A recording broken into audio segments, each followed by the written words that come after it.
mensilenkan alat komunikasi kita sehingga acara ini dapat berjalan dengan baik dan lancar tanpa ada halangan satu apapun. Bismillahirrahmanirrahim. Assalamualaikum warahmatullahi wabarakatuh. Selamat siang, salam sejahtera untuk kita semua. Rabbi sholli sadri wa yassir amri wahlul 'uqdatam min lisani yafqahu qawli. Sadaqallahul azim. Yang sama-sama kita hormati Bapak Kepala Sekolah SDN Cipinang Melayu 07, Bapak Sindung Bambang Basuki SPDMM. Yang sama-sama kita hormati Wakil Kepala Sekolah Bidang Kesiswaan Ibu Hajah Sumiati SPD, dan Bapak Wakil Kepala Sekolah Bidang Kurikulum Bapak Marianto SPD, dan yang saya hormati Bapak Ibu Guru SDN Cipinang Melayu 07, dan yang saya hormati dan berbahagia hari ini calon guru penggerak angkatan ke-9 Ibu Siti Dewi Santika SPD. Puji syukur kehadirat Allah Subhanahu wa taala, Tuhan Yang Maha Esa, pada hari ini kita dapat berkumpul dalam ruang diskusi yang dalam acara desiminasi calon guru penggerak angkatan 9 yang insya Allah nanti akan disampaikan oleh Ibu Siti Dewi Santika. Baiklah, untuk memulai acara kita pada siang hari ini, sama-sama kita dengarkan sambutan dari Kepala Sekolah SDN Cipinang Melayu 07 yang hari ini diwakilkan oleh Ibu Hajah Sumiati SPD. Dipersilakan.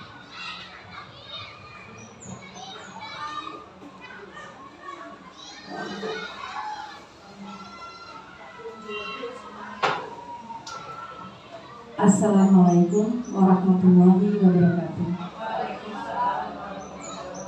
Yang terhormat Bapak Wakil Kepala Sekolah Bidang Kurikulum Bapak Marianto SPD, yang terhormat Bapak Ibu Guru SDN Cipinang Melayu 07, terutama Ibu Dewi Santika sebagai calon guru penggerak angkatan 9. Bismillahirrahmanirrahim. Alhamdulillahirabbil alamin.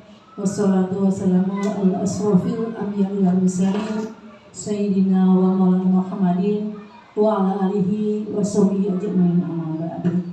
Pertama-tama kita panjatkan puji dan syukur kehadiran Allah Subhanahu wa taala. Alhamdulillah pada siang hari ini kita bisa berkumpul di ruangan kelas 5 dalam rangka diseminasi aksi nyata dari calon guru penggerak angkatan ke-9 Ibu Siti Dewi Santika SPD. Salawat dan salam kita sanjungkan kepada junjungan Nabi besar Muhammad Sallallahu Alaihi Wasallam beserta keluarga dan kerabatnya dan umatnya. Mudah-mudahan kita akan mendapatkan syafaatnya di yaumul qiyamah nanti. Amin amin ya rabbal alamin. Bapak Ibu yang saya hormati, saya mewakili Bapak Kepala Sekolah karena Bapak Kepala Sekolah Pak Bambang berhalangan hadir sedang rapat. Jadi tadi Ibu Dewi bilang sama saya untuk memberikan sambutan sedikit atau membuka acara pada siang hari ini. Sangat berapresiasi sekali kepada calon guru penggerak, terutama Ibu Siti Dewi Santika, calon guru penggerak angkatan 9 yang alhamdulillah sudah masuk ke bulan ketiga ya Bu. Yang ketiga, mudah-mudahan 3 bulan ke depan perjalanan lancar dan kita sebagai teman harus saling mendukung dengan teman-teman yang menjadi calon guru penggerak. Saya berharap sama teman-teman semua yang belum masuk menjadi guru penggerak silahkan Bapak Ibu, masih ada waktu sampai besok. Bu Panca semangat, kemudian sepertinya Pak Benny ikut juga, mudah-mudahan mereka lolos dalam guru penggerak ini. Saya rasa nggak saya panjang lebar, nanti takutnya waktunya habis. Kita buka acara desiminasi aksi nyata calon guru penggerak angkatan 9 oleh Ibu Dewi Santika SPD. Kita baca Bismillahirrahmanirrahim. Dan wassalamualaikum warahmatullahi wabarakatuh. Terima kasih kepada Ibu Hajah Sumiati SPD selaku Wakil Kepala Sekolah yang telah memberikan sambutan sekaligus membuka kegiatan pada siang hari ini. Bapak Ibu, demi hikmatnya acara kegiatan hari ini, marilah kita berdoa semoga Allah memberikan kita keberkahan, dimudahkan segala urusannya. Doa yang kali ini akan dipimpin oleh Bapak Ustadz Muhammad Yunus SPD. Dipersilakan.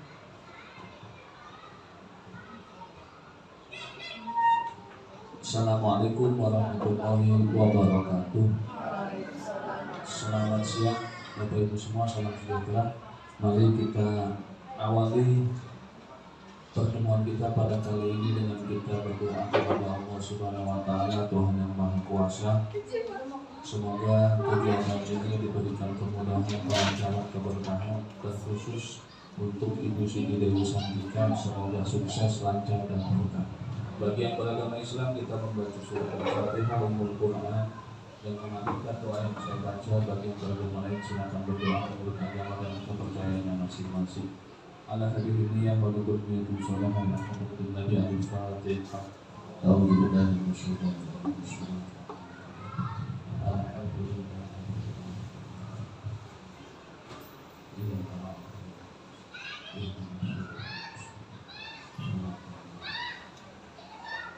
Allahumma salli ala sayyidina Muhammad wa ala ali sayyidina Muhammad.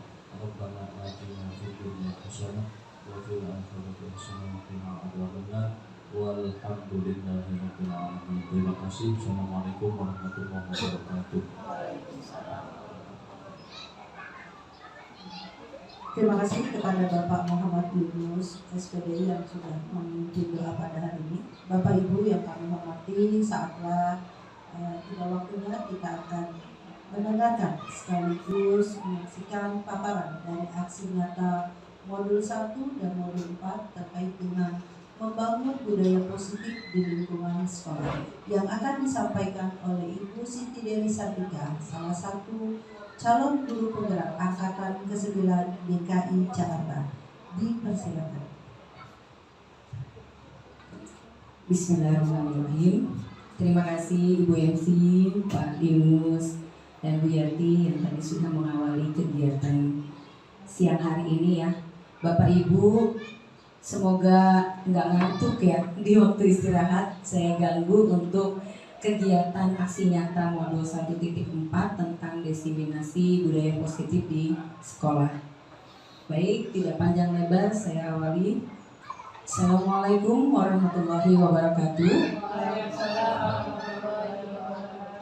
Perkenalkan, nama saya Siti Dewi Santika.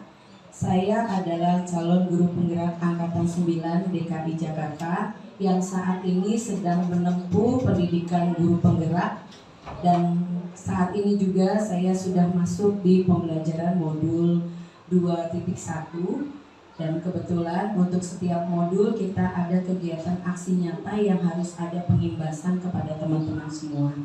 Dan mohon maaf, mungkin harusnya minggu lalu karena kita kesibukan yang luar biasa di sekolah ini dan juga kesibukan masing-masing, jadi saya minta waktunya bisanya di minggu ini, alhamdulillah bisa terlenggara.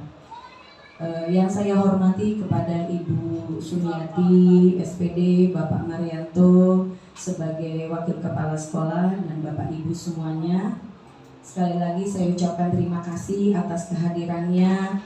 Di sini saya berdiri bukanlah menjadi sosok seseorang yang lebih dari Bapak Ibu, tapi di sini saya kapasitasnya adalah orang yang sharing ilmu, yang mungkin saya sudah langkah sedikit dari Bapak Ibu, dan saya diminta untuk berbagi sharing apa yang saya sudah pelajari dengan teman-teman rekan-rekan yang ada di lingkungan sekolah saya tempati. Mudah-mudahan nanti hasil sharing hari ini mendapat nilai positif untuk kita membawa perubahan sedikit, walaupun sedikit tapi mempunyai makna. Amin ya robbal alamin. Baik Bapak Ibu, kita mulai ya. Nanti kita nggak usah terlalu warni lah, kalau ada yang mau nanya di tengah juga boleh, mau nanya di awal ya jangan dulu ya kalau bisa, soalnya kan belum diapa-apain. Jadi nanti boleh bertanya di tengah perjalanan, jadi kita tidak ada sesi tanya jawab di akhir supaya kita lebih hidup aja nanti ya. Terima kasih. Oke, kita mulai di sini. Saya mau baca pantun dulu. Kata Pak Yunus, tak kenal maka kata sayang, jadi saya pakai pantun Betawi di sini. Tapi katanya bukan Betawi di sini ya. Pergi ke sungai memancing ikan. Ikan kecil, ikan arwana. Salam sapa saya ucapkan kepada ibu bapak, guru hebat semua. Assalamualaikum warahmatullahi wabarakatuh. Salam dan bahagia untuk kita semua. Semoga kita selalu bahagia, karena kuncinya adalah kita bahagia dulu, baru kita bisa memberikan aura kebahagiaan untuk orang lain. Katanya seperti itu. Dan saya sudah buktikan, kalau kitanya bahagia, insya Allah yang sekeliling kita juga bahagia. Betul ya Bu ya? Walaupun gak punya duit, katanya kita bahagia. Oke, Bapak Ibu kenal gak profil yang saya tunjukkan? Siapa Pak Bu? Alhamdulillah Ki Hajar Dewantara. Beliau adalah Bapak Pendidikan Indonesia. Di sini saya mau menyampaikan apa yang menjadi pesan Bapak Ki Hajar Dewantara, bahwa kita sebagai pendidik, bahwa mendidik itu adalah menuntun segala kekuatan kodrat yang ada pada anak-anak agar mereka dapat mencapai keselamatan dan kebahagiaan yang setinggi-tingginya, baik sebagai manusia ataupun sebagai anggota masyarakat. Artinya cita-cita beliau diharapkan itu luar biasa banget mulianya, anak-anak, murid. Artinya di sini kita adalah menuntun mereka sesuai kodratnya. Kodrat anak dua, kodrat alam dan kodrat zaman. Kodrat alam itu kaitannya dengan alam di mana mereka berada tinggal. Kodrat zaman berarti di mana mereka ada di waktu itu. Artinya kalau saat ini di abad menjelang 21 atau sudah masuk 21, maka anak itu masuk ke zaman 21. Baik, nah di sini ada lagi filosofis pendidikan dari Ki Hajar Dewantara. Dulu saya sekolah sering banget dicekokin yang pertama nih. Katanya murid itu, kalau dulu yang saya tahu, katanya murid itu tabula rasa, nggak punya apa-apa, kosong katanya. Tapi ternyata itu diubah. Pernyataan itu diubah oleh Bapak Pendidikan kita, bahwa murid itu nggak punya, bukan murid itu kosong, tapi murid itu punya bekal. Bekal itu adalah tanggung jawab kita, bagaimana bekal itu kita gali, kita berdayakan. Artinya di mana murid ini sudah punya bekal, kita sebagai guru ya tadi menuntun mereka mewujudkan kodratnya sebagai manusia nanti yang memiliki tadi sesuai alamnya dan sebagai zamannya, dia memiliki apa yang menjadi keinginan anak tersebut dikembangkan oleh kita. Yang kedua, katanya setiap anak itu unik lahirnya dan juga membawa bakatnya masing-masing. Kalau saya tanya Bapak Ibu semua menyadari itu kan ya? Pasti. Kita mendidik 32 anak dalam satu kelas. Tidak ada yang 32 sama persis kemauan dan minatnya. Banyak perbedaan. Anak kandung kita aja berbeda, bagaimana anak orang lain. Nah, disinilah yang dibilang Pak Ki Hajar Dewantara, bahwa setiap anak itu lahirnya unik. Makanya kita harus memperlakukan mereka juga unik, sesuai dengan bakatnya. Yang ketiga, pendidik itu katanya menuntun peserta didik itu atau muridnya sesuai dengan kodrat alam dan kodrat zamannya. Yang tadi saya bilang, kodrat alam itu di mana mereka tinggal. Kalau mereka di lingkungan nelayan, ya maka kita akan mendidik anak tersebut mengikuti dari alam tempat dia tinggal. Jadi kalau nelayan ya lingkupnya di alam nelayan kita bina dia. Jangan di lingkungan nelayan kita bina di anak pegunungan. Jadi nanti akan kontra apa yang dia alami sama yang dia dapatkan. Nah kalau kodrat zaman berarti mengikuti arus perubahan. Kalau sekarang zaman 21 yang dibilang zaman abad milenial, ya berarti kita gurunya juga harus up to date dengan zaman ini. Karena kebutuhan anak harus bisa gurunya juga mengikuti sesuai kebutuhannya. Nah yang keempat, guru itu diibaratkan petani yang menanam benih. Artinya apa yang kita tanam, maka benih itulah yang nanti akan kita tuai. Kalau kita menanam benihnya bagus, pasti hasilnya bagus. Meskipun kita nanam benih jagung itu di dalam tanah rumput, kalau bibitnya sudah bagus ya pasti akan tumbuhnya tetap jagung, tidak akan berubah jadi rumput. Itu maksudnya. Nah kalau yang terakhir itu mendidik dengan menghamba pada anak. Nah ini banyak konotasi yang negatif. Mengatakan hamba itu berarti anak didewakan, bukan. Artinya di sini menghambakan itu berarti kita harus tahu apa sih kebutuhan anak. Tidak lagi bahwa kita egoisme, bahwa mendidik itu anak ikut kita, tapi kita akan polanya dibalik. Anak kebutuhannya apa? Nah, maka kita memfasilitasi mereka apa yang menjadi kebutuhan mereka. Jadi makna hamba di sini bukan kita mendewakan anak apapun dituruti, bukan. Ya, tapi kita menyalurkan apa yang menjadi minat bakat mereka sesuai kebutuhan mereka. Kita harus bisa memberikan itu. Ya, baik. Nah, sekarang saya ada 3 pemantik di sini. Ini bahasanya pretest. Tapi gak usah tegang. Ini mah yang kita lakukan biasa sehari-hari. Nah, apakah Anda setuju sebagai seorang pendidik dengan poin pertama, bahwa katanya hukuman itu bisa mendisiplinkan anak, Bapak Ibu? Kira-kira Bapak Ibu setuju tidak? Kalau kita menghukum itu katanya sudah bentuk mendisiplinkan anak, menghukum. Coba Bu Nur boleh dong bantu menjawab. Kalau menurut versi Bu Nur, betul nggak kalau seorang tenaga pendidik atau guru menghukum anak itu adalah bentuk mendisiplinkan anak, betul tidak? Setuju tidak? Tidak setuju. Tidak, oke. Alasannya apa Bu Nur? Karena ketika kita menghukum anak, justru anak itu semakin punya rasa takut, punya rasa takut. Okay. Tetapi justru sebagai guru kita bukan yang menghukum, tapi malah memberikan contoh kepada anak mana perilaku yang harusnya dilakukan dengan perilaku yang baik. Jadi mempraktikkan langsung, bukan justru memberikan hukuman, karena itu nanti akan membuat anak sendiri semakin takut dan trauma. Baik, berarti Bu Nur tidak setuju ya dengan statement pertama ya, bahwa hukuman itu bukanlah suatu alat untuk mendisiplinkan anak. Kalau dari versinya Pak Ustadz? Sama Bu, ya seperti itu, ikut aja. Seperti Bu Nur sama. Pokoknya Ustadz lo ngikut apa kata yang perempuan gitu. Oh, banyakan perempuan, tapi alhamdulillah positif nilainya Bapak. Ya. Saya tanya sebagai yang global bahwa setuju tidak hukuman itu mendisiplinkan anak didik? Kalau Pak Basuki, ya silakan Pak. Oh, maksudnya suruh tunjuk tangan? Silakan. Mungkin saya masih gaya aman. Ya. Sebenarnya kalau menurut saya dan mungkin prakteknya kadang-kadang hukuman itu diperlukan, tujuannya dalam mendisiplinkan anak. Karena kan ada pendapat suatu tokoh, seorang tokoh dia ada istilah apa, reward dan punishment gitu ya. Reward dan punishment. Nah, itu kan berarti kan mengakui ya, ketika ada sesuatu yang dianggap tidak sesuai, ada punishment ya, tidak sesuai dengan norma atau aturan.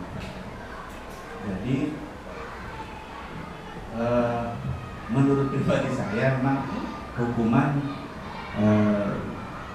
masih bisa diberlakukan untuk mendisiplin anak, tapi tidak untuk semua. Kadang-kadang ada anak yang memang perlu sedikit keras gitu kan, tegas gitu kan. Nah, itu. Berarti intinya Pak Basuki masih menyetujui bahwa hukuman itu sebagai bentuk mendisiplinkan. Walaupun saya sekarang sudah tidak mempraktikkan lagi hukuman. Luar biasa. Kenapa Pak alasannya? Kalau Pak Basuki secara pribadi tidak lagi melakukan hukuman. Kalau tadi kan Bapak bicara dengan pendapat. Pertama, jujur karena aturan HAM. Oh, baik. Nanti dianggap terjadi kekerasan. Tetapi sebenarnya kalau membaca literasi yang ada, katanya kalau kita terlalu banyak memberlakukan hukuman, itu anak itu dia bisa disiplin, tetapi ada keterpaksaan, ada ketertekanan, gitu katanya ya, seperti itu. Dan ada juga pendapat bahwa sesuatu hal kebaikan ketika agak sulit untuk diberlakukan, kan katanya harus ada paksaan. Ya. Dipaksa dulu. Nanti kalau sudah itu akan terbiasa. Ini aja pendapat saya, pendapat ada sebagian orang yang seperti itu. Baik, terima kasih Pak Bas atas pendapat yang diberikan. Ini kalau Pak Basuki itu sudah tidak melakukan hukuman disiplin untuk anak ya, tapi tetap menganut bahwa hukuman itu masih perlu karena sebuah bentuk paksaan anak itu biar disiplin, gitu ya Pak ya. Baik, nanti kita akan lanjut Bu. Apa sih dan apakah kolerasinya hukuman ini bisa mendisiplinkan anak atau tidak? Kita akan bicara nanti dengan sudut pandang yang berbeda. Ya, silakan Bu Selvi. Boleh banget. Iya. Bismillahirrahmanirrahim. Assalamualaikum warahmatullahi wabarakatuh. Ini adalah hal yang menarik. Hukuman dapat mendisiplinkan anak atau tidak gitu ya. Saya bercerita dulu tentang penerapan tentang realita yang terjadi di negeri seberang sana. Kakak saya bercerita di Inggris sana, dia merasakan efek dari pembebasan. Istilahnya kalau di sana kan sudah langkah jauh menerapkan tanpa adanya hukuman, dibebaskan seorang anak memilih pilihannya. Dan itu yang dia lihat dan dia rasakan, anaknya itu tidak disiplin gitu, malah dia ingin kebebasannya, dia tidak mau diberatkan oleh suatu masalah aturan. Ini contohnya ketika dia harus diminta oleh orang tuanya untuk bekerja gitu ya, dia tidak mau, saya tidak mau bekerja karena bekerja itu mengganggu pikiran saya. Nah, jadi kalau menurut saya setelah adanya real nyatanya seperti itu, jadi saya menganggap kalau misalnya hukuman itu masih bisa untuk mendisiplinkan anak. Nah, tapi bagaimana dengan bentuk hukumannya itu sendiri seperti itu. Mungkin saat ini kita sudah mengenal kesepakatan kelas, tapi bisa juga diarahkan untuk yang benarnya seperti itu. Mungkin anak-anak belum mengetahui hal-hal yang benar, kita arahkan. Dan juga pernah dengar gitu, kalau suatu di pengajian ya, kalau misalnya adanya hukuman ketika seorang anak tidak mau melaksanakan sholat ketika dia sudah umur 7 tahun, itu kan yang diajarkan Rasulullah ya.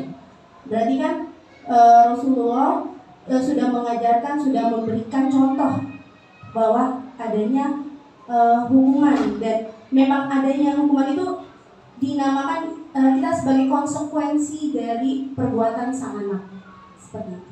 Ya, terima kasih.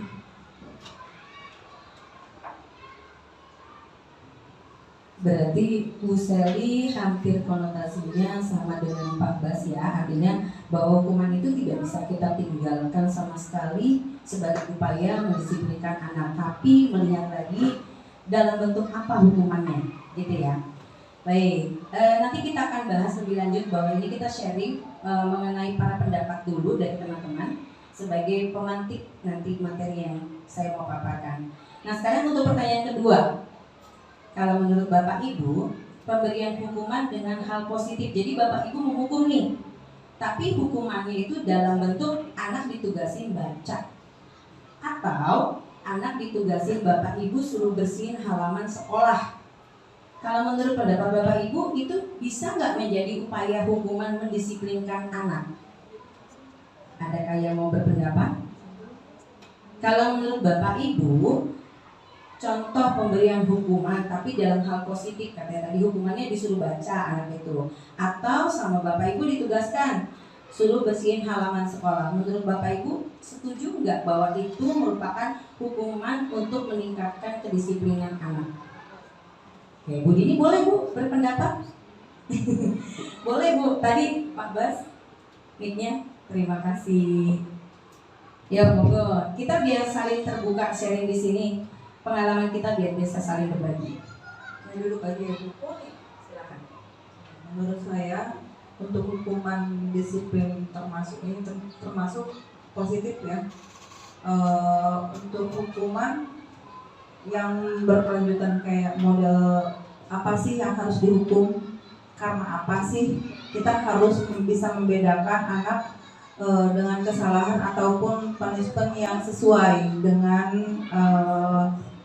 pelanggaran-pelanggaran yang anak lakukan. Jadi kita harus sesuaikan punishment mana nih, hukuman apa sih yang dilakukan yang sesuai dengan anak tersebut. Kalau membersihkan ataupun untuk yang dalam hal-hal yang positif itu termasuk bagus dan bisa dicontoh untuk kedisiplinan.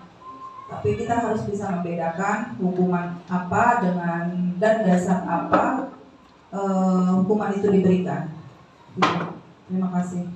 Berarti Bu Dini menyetujui bahwa ada hukuman dalam hal positif itu bisa untuk mendisiplinkan anak, meningkatkan. Iya. Meningkatkan. Baik. Jadi misalkan contohnya membersihkan halaman sekolah. Kalau menurut Bu Dini berarti itu bisa menjadi bentuk hukuman meningkatkan disiplin. Meningkatkan disiplin dan ada sisi positifnya untuk membersihkan sekolah tersebut. Dan juga tidak berlebihan. Tidak berlebihan. Tidak berlebihan. Kalau Bapak Ibu yang lain kira-kira gimana? Setuju? Terima kasih atas waktunya. Saya hanya mau buat cerita sedikit. Sebelumnya di kelas 4 kita kan pernah membuat kesepakatan kelas ya bersama anak-anak mengenai kedisiplinan. Jika ada anak yang melanggar, berarti kan harus mematuhi kesepakatan yang sudah dibuat. Tetapi ternyata setelah kita melaksanakan kesepakatan tersebut, dari pihak orang tua ada yang merespon tidak setuju. Nah, jadi di situ terjadilah karena kesalahpahaman ya antara orang tua dan guru lah ya. Saya sebagai guru di situ juga membuat kesepakatan berdasarkan anak-anak juga setuju atau tidaknya. Jadi saya ringkas sama anak-anak setuju dengan kesepakatan itu karena di kelas sebelumnya kesepakatan kelas kalau cuma seperti itu aja Bu, katanya anaknya nggak berubah gitu. Makanya kayak gini aja Bu ya, anak-anak udah setuju. Tapi setelah udah berjalan ternyata ada orang tua yang tidak setuju. Nah, jadi intinya di situ kesepakatan kelas itu bisa mendisiplinkan siswa atau tidak, di situ kira-kira iya. Jadi saya bingung antara setuju atau tidak di situ. Berarti intinya Bu Linda bingung. Katanya pegangan Bu Linda suruh pegangan kalau bingung. Iya. Jadi kalau Bu Linda di sini menafsirkannya sebenarnya hal yang diharapkan positif ya.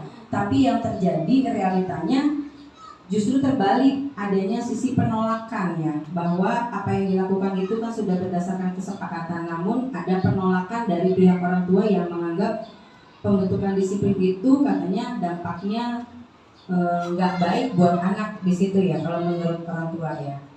Baik, kita lanjutkan dulu ya. Memang kalau ada pertanyaan kayak gini nih, hati kita berontak sebagai guru ya. Nah sekarang kita yang ketiga nih Bapak Ibu. Kira-kira Bapak Ibu kan biasanya kalau ada anak yang berprestasi, ada anak yang memiliki sesuatu keunggulan, biasanya kan memberi penghargaan ya. Nah, di penghargaan ketiga ini, apakah menurut Bapak Ibu ketika kita memberikan penghargaan kepada murid kita, baik dia kemajuan dari akademik dan selainnya, pasti dia levelnya lebih tinggi dari teman-teman yang lain memiliki kemampuan. Apakah menurut Bapak Ibu itu bisa meningkatkan motivasi belajar anak dengan adanya penghargaan? Ya, silakan. Iya, terima kasih Bu Dewi atas waktunya. Jadi saya punya sedikit pengalaman menarik ya, ketika saya mengajar kelas 4 sekarang. Nah, ketika anak-anak tuh saya kasih tugas nih Bu, kasih tugas semangat banget dan dapat nilai yang bagus. Tetapi ketika sudah memperoleh nilai yang bagus, anak-anak menagih, Bu, duitnya mana? Dan itu nyata terjadi di kelas saya. Duitnya mana Bu? Lah, kok minta duit? Iya Bu, kalau zaman kelas 3 kita mengerjakan sesuatu, kita dapat uang, Bu. Oh gitu. Saya 1 bulan Bu merubah karakter anak-anak itu. Kemudian Bu traktir kita makanan. Jadi anak-anak itu minta-minta gitu Bu. Jadi sudah melakukan sesuatu, apa yang kita harus lakukan, saya harus dapat reward. Dan saya merubahnya selama 1 bulan. Itu nggak baik loh. Nah, saya selalu mengasih pengertian seperti itu. Seperti setiap hari Jumat. Biasanya Bu kita dikasih makanan gratis loh Bu kalau habis gini. Seperti itu Bu Dewi. Nah mungkin dari situ saya peralihannya ya nggak usah kayak uang atau barang. Mungkin ucapan bisa. Sekarang juga bisa kita kasih bintang. Semakin banyak bintangnya seperti itulah intinya banyak yang harus kita alihkan, tidak hanya berupa barang. Nanti takutnya ke depannya anak ini ketika kita akan mengikuti kemauan mereka, gurunya yang beda akan beda nih, misalnya gurunya udah beda lagi, pasti kita akan minta, di kelas bawah kita begini loh, minta dapat di kelas ini begini, seperti itu. Ya seperti itulah yang terjadi di kelas saya. Ya saya tidak setuju Bu kalau berupa barang, uang, soalnya anak itu jadi kayak cuma kayak cula minta dan minta terus gitu. Ya, ada yang mau ditambahkan? Bu Dini ya, silakan ya. Saya setuju menurut Bu Dea, karena posisi kalau kata saya ini reward ya. Reward bisa dialihkan dengan lain, bukan dari barang ataupun hadiah uang. Itu reward itu berupa bintang. Bisa aja bintang 1 prestasi anak dalam nilai 10, kita kasih bintang 1, poin 1, poin 2. Kita pantangin juga di nilai 1 kelas ini.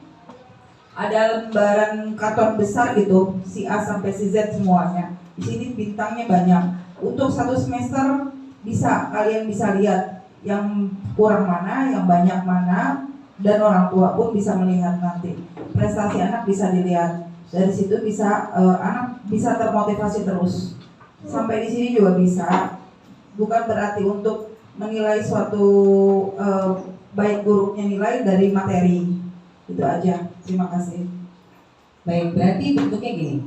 Yang saya tangkap Bu Dewa dan Bu Dini artinya penghargaan boleh, tapi bentuknya yang berbeda, gitu ya. Tapi tujuan intinya penghargaan itu menurut Bu Dewa dan Bu Dini bisa memotivasi, bisa. Oke, baik. Saya tangkap seperti itu. Nah, sekarang kita lanjut dulu ya. Nanti nggak selesai. Baik. Selamat datang kakak bukan JIP, kakak guru penggerak awal. Kita sharing ilmu ya kak. Oke. Baik, di sini saya akan menjelaskan ada 6 poin yang saya mau sampaikan ke Bapak Ibu. Nanti kita boleh sharing di sini kok. Artinya ini ilmu yang saya dapat lebih awal. Mudah-mudahan menjadi pencerahan untuk kita. Di sini ada topiknya, ada 6 pembahasan. Yang pertama adalah kita akan membahas tentang disiplin positif dan nilai-nilai kebajikan peserta. Yang kedua kita akan membahas tentang teori motivasi, hukuman dan penghargaan serta restitusi. Yang ketiga kita akan membahas tentang keyakinan kelas. Yang keempat kita akan membahas kebutuhan dasar manusia. Kelima, 5 posisi kontrol. Yang keenam tentang segitiga restitusi. Nah, hari ini yang saya bahas adalah tentang budaya. Sebuah budaya yang positif. Artinya kita berharap ini menjadi cerminan kita ke depan bahwa kita memiliki sesuatu yang dibanggakan dalam hal yang baik. Apa itu budaya positif? Yaitu budaya yang dapat menimbulkan rasa aman dan nyaman pada murid dalam proses pembelajaran di sekolah. Budaya positif juga dapat mendorong murid untuk berpikir, bertindak, dan mencipta sebagai proses memerdekakan dirinya, sehingga murid menjadi pribadi yang mandiri dan memiliki tanggung jawab. Bagaimana cara kita menciptakan budaya yang positif di sekolah terutama ya? Nah, kita akan merubah dulu paradigma stimulus respon ke teori kontrol. Apa sih stimulus respon? Apa sih teori kontrol? Kita akan masuk ke sini. Ya. Di sini dijelaskan bahwa bagaimana seorang bisa merubah dari paradigma stimulus respon kepada pendekatan teori kontrol. Stephen Ercoli dalam Physical Centered Leadership mengatakan bahwa bila kita ingin membuat kemajuan perlahan, sedikit-sedikit ubahlah sikap atau perilaku Anda. Namun bila kita ingin memperbaiki cara-cara utama kita, maka kita perlu mengubah kerangka acuan kita. Ubahlah bagaimana Anda melihat dunia, bagaimana Anda berpikir tentang manusia. Ubahlah paradigma Anda, skema pemahaman dan penjelasan aspek-aspek tertentu tentang realitas. Ini salah satu pendapat dari Stephen Eckhart ya, tentang respon stimulus serta teori kontrol. Nah, ini dia Bapak Ibu. Kalau tadi dia bertanya apa sih stimulus responnya, apa sih teori kontrolnya, yang selama ini kita lakukan di sini. Coba perhatikan Bapak Ibu. Dari poin pertama kita bisa lihat bahwa selama ini kita mencoba mengubah orang agar pandangannya sama semua sama kita. Mau murid, mau teman, itu semua menurut kita tuh sama. Padahal realitasnya dalam teori kontrol, kita harus bisa membuka pandangan bahwa orang lain itu tentang dunia itu tidak harusnya sama semua di sini. Ya. Yang kedua, kita di sini melihat bahwa perilaku buruk itu dilihat dari sebagai suatu kesalahan. Jadi kalau orang berperilaku buruk berarti dia sudah melakukan kesalahan. Nah, di teori kontrol juga menjadi semua perilaku itu pasti ada tujuannya. Ya, misalkan pun dia salah, pasti dia juga ada alasannya kenapa dia salah. Tapi selama ini kalau udah salah ya udah salah, tapi kita tidak mencari penyebab masalah. Yang ketiga, kita beranggapan bahwa orang lain itu bisa mengontrol saya. Ini kembali lagi bahwa guru berpikir bahwa murid itu kayak semacam mesin buat kita. Kita yang mengontrol anak tersebut. Anak harus ikut kita selama ini. Nah, di sini kita berpikir lagi bahwa hanya Anda yang bisa mengontrol diri Anda. Jadi ketika murid itu juga punya keinginan, punya harapan, kita nggak bisa apa yang menjadi keinginan kita dipaksakan ke anak tersebut. Jadi kita ubah itu berpikirnya. Jadi anak juga bisa dia melakukan apa yang menjadi keinginan dia, dan kita juga tidak egois harus memaksakan anak itu tidak punya pilihan. Jadi tetap harus diberikan kesempatan, ruang dan waktu. Ya. Kemudian saya bisa mengontrol orang lain. Nah, ini sama tadi paradigma di sini. Artinya orang lain itu nggak punya kekuatan apa-apa. Sayalah yang punya kekuatan itu. Ya. Nah, yang kelima di sini adalah pemaksaan, maksa. Kalau bujuk itu bukan lagi dengan bahasa mengajak tapi dipaksa. Dan yang terakhir itu model berpikir harus mengalahkan, harus kalah. Nah, kemudian kita pindah ke teori kontrolnya, bahwa tadi yang kalau kalimat di sini saya bisa mengontrol orang lain, maka di sini kita akan mengubah bahwa Anda tidak bisa mengontrol orang lain. Artinya kita diberikan kesempatan masing-masing punya pilihan. Tidak boleh kita memaksakan apa yang menjadi pilihan kita untuk orang lain. Belum tentu orang lain itu sesuai dengan kita.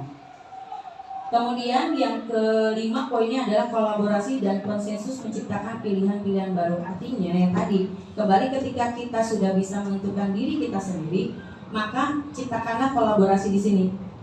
Bahwa kita punya pilihan-pilihan lain, bukan hanya satu pilihan yang bisa kita pilih. Terakhir adalah win-win, bukan kalah menang, tapi win-win, menciptakan semua menang di sini. Kalau di sini kan teorinya ada yang kalah, ada yang menang. Kalau di sini kita sama-sama bisa menang bersama. Gitu.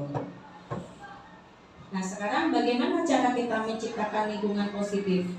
Salah satu strategi yang perlu kita tinjau kembali adalah penerapan disiplin di sekolah kita. Apakah telah efektif?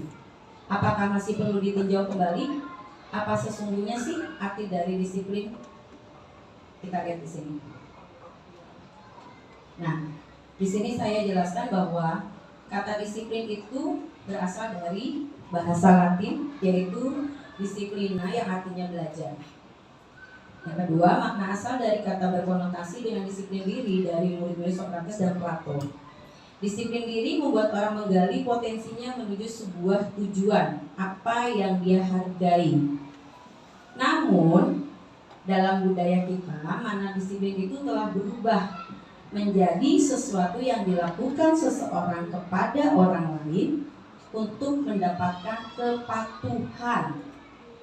Kecenderungan umum adalah menghubungkan kata disiplin dengan ketidaknyamanan, bukan dengan apa yang kita hargai atau mau pencapaian suatu tujuan yang mulia. Dari statement ini Bapak Ibu nih yang saya kasih tanda merah, kira-kira dapat ditangkap nggak maknanya? Ada yang bisa memberikan pendapat kira-kira yang berwarna merah ini kenapa saya bold merah gitu, dari situ pemaknaan kata disiplin yang masih lama ini ya, maksudnya makna disiplin kan di sini kan katanya masih dalam budaya kita nih, artinya disiplin itu tuh di sini katanya sudah ada penekanan nih yang saya kasih garis merah. Kira-kira maknanya bisa dipahami nggak? Sesuatu yang dilakukan seseorang pada orang lain untuk mendapat kepatuhan. Disiplin kalau sesuai makna itu seperti pemaksaan. Kalau yang Bapak Basuki pahami, berarti di sini maknanya pemaksaan ya Pak? Oke. Berarti ada perubahan makna ya, dari perubahan makna asli disiplin dengan makna yang mungkin secara umum kita pahami. Disiplin itu adalah patuh terhadap sebuah aturan. Apakah itu dia patuhnya itu atas kesadaran diri atau patuhnya itu karena ada sesuatu yang memaksa dia harus patuh. Kalau pengertian di situ sepertinya ada suatu pemaksaan, patuh karena suatu pemaksaan. Ya, artinya di sini Pak Basuki menangkap kata disiplin itu artinya seseorang akan melakukan karena ada suatu paksaan gitu ya. Tersiratnya ya Pak. Ya. Nah, yang bisa kita pahami di sini berarti di bawah lagi adalah penekanannya. Ketika kita memahami bahwa disiplin itu karena sebuah keterpaksaan, maka di sini ya, yang tadi kita bilang tadi tuh ada hubungan seperti ini, misalkan kayak tadi tuh membersihkan halaman sekolah segala macam ya. Ketika kita balik ke makna disiplin di sini, dia menjadi sebuah keterpaksaan, dia harus menerima hukuman membersihkan halaman. Berarti yang dia lakukan adalah sebuah paksaan semata, bukan berdasarkan dari kesadaran diri dia merubah sesuatu yang dianggap tidak baik atau sebuah kesalahan. Nah, makanya di sini banyakkan ketika dia melakukan sesuatu dengan secara paksa, yang timbul adalah ketidaknyamanan. Artinya yang melakukan itu bukan kesadaran diri, yang berakibat orang itu merasa adalah penekanan. Nanti yang timbul adalah bukan dengan apa yang kita hargai yang dia lakukan, tapi hanya sekedar sebuah hukuman. Di situ makna disiplin yang di sini. Baik, kita lanjut dulu ya. Nah, sekarang kita masuk ke kedisiplinan positif.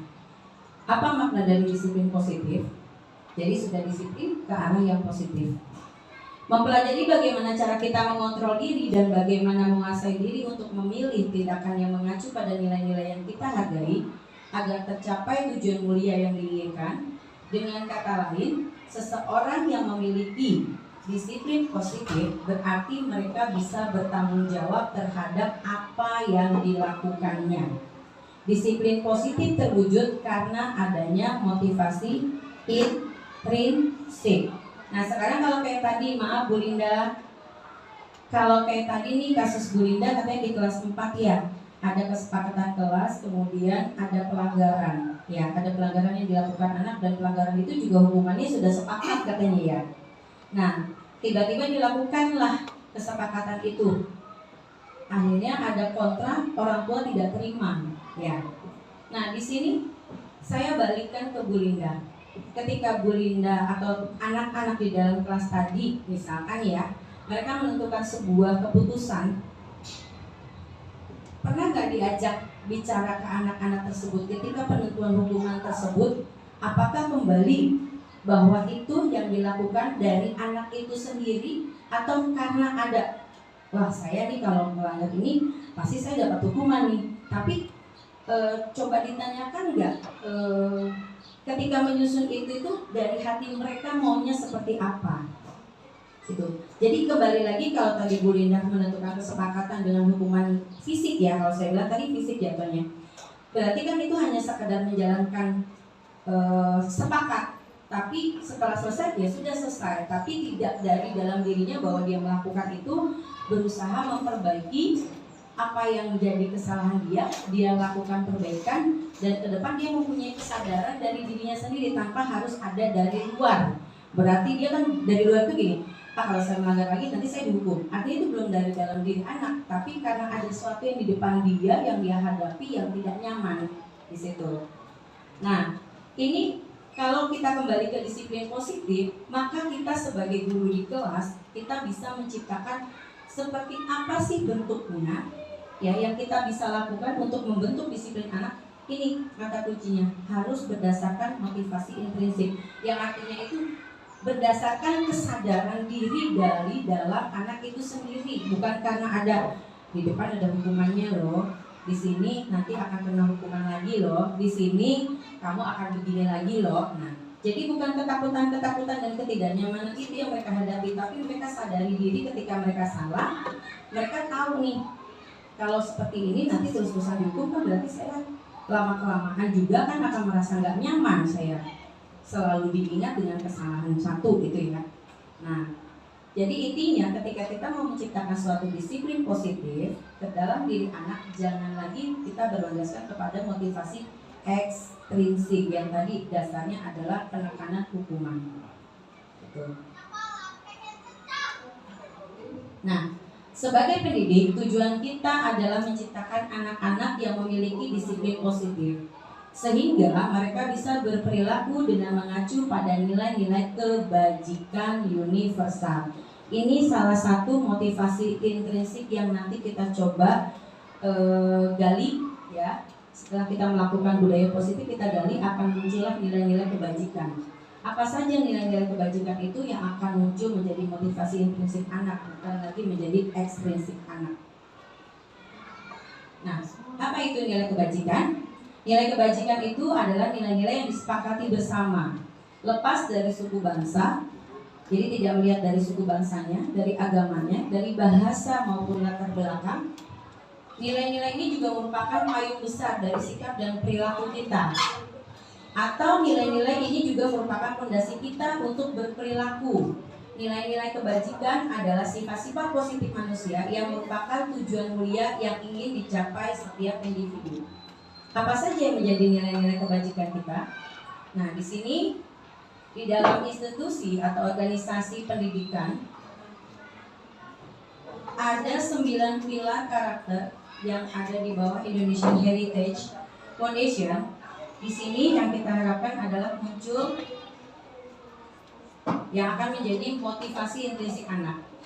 Ya, salah satunya di sini cinta Tuhan dan segenap cintanya. Ketika kita sudah mempunyai motivasi intrinsik bahwa kita punya Tuhan, maka anak itu akan merasa bahwa bukan lagi orang lain yang menjadi ketakutan dan ketidaknyamanan, tapi kita yakin bahwa Tuhan itu karena menciptakan kita berarti Dia adalah powernya gitu loh di sini. Terus yang kedua, dia mempunyai nilai kemandirian dan tanggung jawab. Yang ketiga, nilai kebajikan itu yang akan dimunculkan dari Idris itu berharap bahwa dia punya kejujuran atau amanah dan juga diplomatis. Kemudian dia juga punya nilai hormat dan santun yang nanti akan muncul ketika dia memiliki motivasi intrinsik. Dia punya sikap dermawan, percaya diri, kepemimpinan, baik dan rendah hati, toleransi dan kedamaian dan kesatuan. Ini yang disepakati bersama kebajikan ya, kebajikan nilai universal. Nah, kalau di Indonesia sendiri mungkin yang sekarang sedang berjalan ya, dan sekarang lagi luar biasa diajukan sebagai penguatan profil pelajar Pancasila yang ada di kita. Ada 6 ya di sini. Bapak Ibu bisa mungkin karena setiap hari ya sudah setiap hari dilakukan, didengarkan, anak-anak juga sudah didengungkan.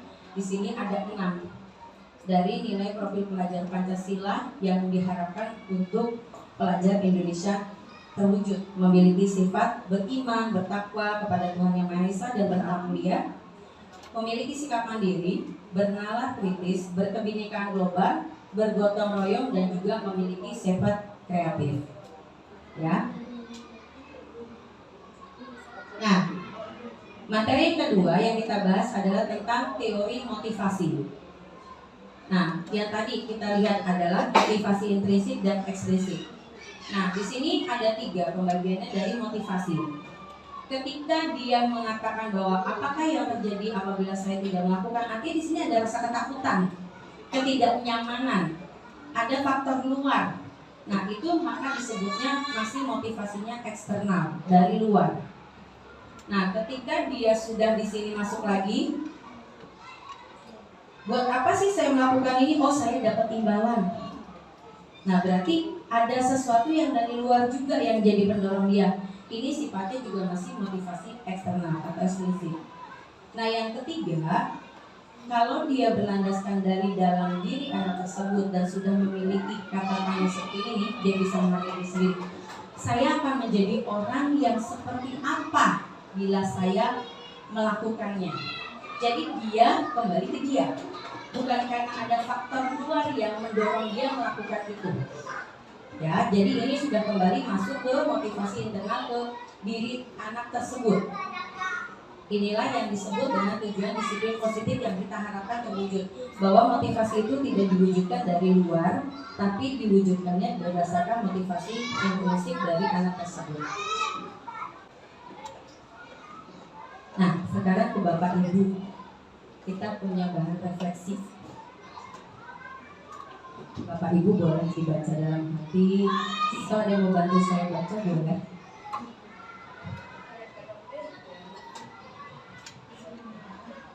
Boleh Kakak Dharma?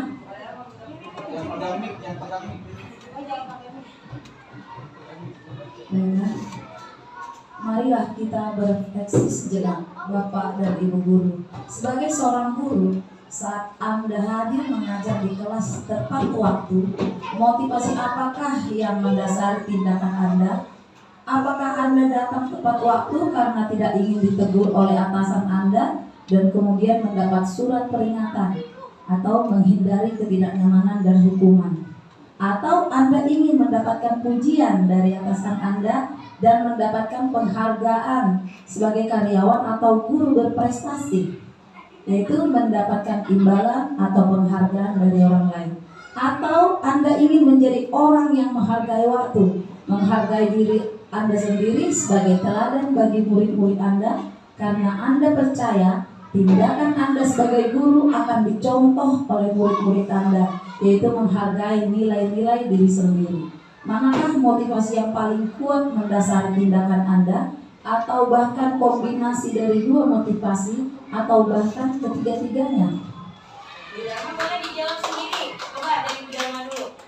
Kira-kira dari yang muncul di atas. Iya, kalau menurut saya memang saya tidak pernah ingin mendapat pujian atau dari siapapun.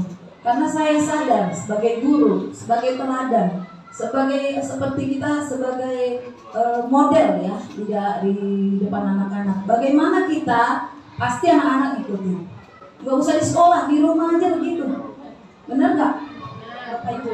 Kalau kita terlambat bangun, pasti anak-anak ikut terlambat bangun. Tapi kalau kita bangun pagi, langsung mengerjakan sesuatu yang perlu, pasti anak-anak ikut. Demikian juga di sekolah.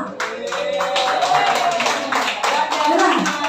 Ya, karena saya, maaf ya, saya ini udah 20 tahun mengajar di sini ya. Jadi saya nggak pernah saya ingin dapat pujian, dapat apa. Bahkan saya mungkin nggak pernah diindahkan, nggak pernah gimana ya, nggak pernah dianggap gitu. Tapi saya nggak peduli.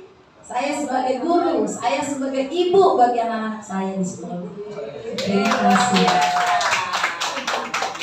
Berarti intinya Bu Dharma melakukan hal yang ini ya Bu.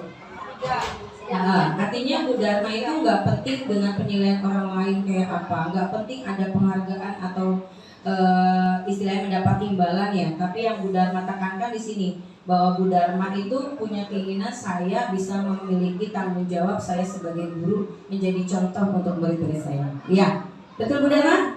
Yang lain setuju? Yakin? Yakin nih nggak ada yang kayak gini nih? Kalau nggak datang tepat waktu itu karena takut ditegur sama atasan atau takut sama Hengki biasanya. Ada nggak? Ada, jujur kita mah ya pasti ada. Takut kali dipotong katanya gara-gara Hengki telat. Tapi saya selalu tepuk tangan dong buat weh. Jadi intinya dia jadi guru benar-benar katanya nilai luhur seorang gurunya teruji tanpa perlu ada imbalan, tanpa perlu ada penghargaan, dia akan terus menjadi guru yang betul-betul menjadi teladan buat murid-muridnya. Luar biasa, semoga kita juga sama ya. Alhamdulillah. Nah, kalau kita berefleksi yang tadi di awal, bila tidak ada peraturan, anggap tidak ada peraturan nih yang mengharuskan guru datang tepat waktu, terus tidak ada teguran bagi guru yang terlambat, tidak ada atasan lah yang memuji Anda. Apakah Anda akan datang tepat waktu? Tetap nih. Nah, berarti Bu Dharma nih, saya balikin lagi nih Bu Dharma. Ya, Bu Dharma gimana kira-kira? Kalau menurut saya sih kita nggak terlalu tergantung dengan waktu itu lah. Tapi yang penting kita kesadaran diri sendiri. Kecuali ya tanda positif mungkin dia sakit, ya mungkin ada kendala di jalan, ya kan? Nah, kita kan nggak bisa mengatur ya. Kalau hari ini saya pasti lancar, nggak mungkin.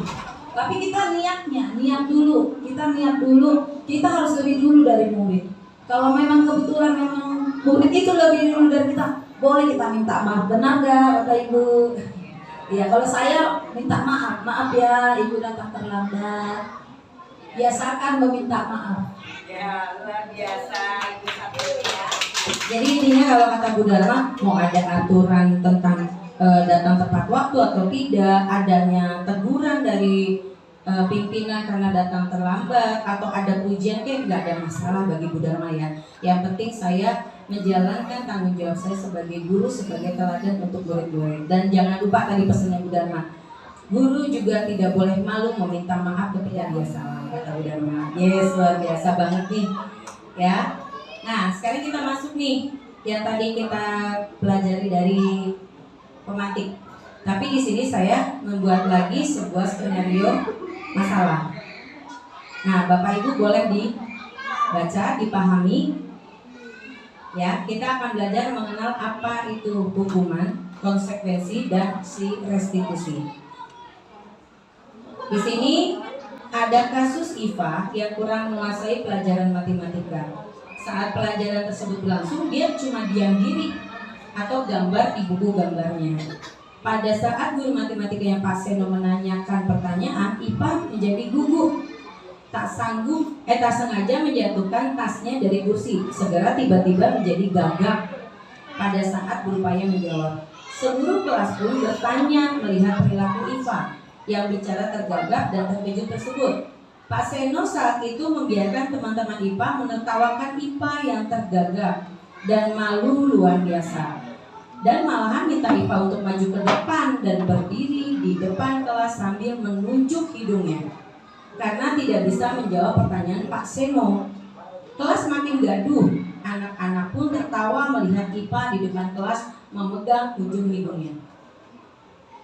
Nah, dari cerita tadi, kalau kita kembali kepada hukuman, konsekuensi, dan restitusi, nanti kita bahas di belakang dulu. Dari peristiwa tadi, menurut Bapak Ibu, poin pertama adalah apakah Anda setuju dengan tindakan Pak Seno terhadap IPA? Coba Bu Panca.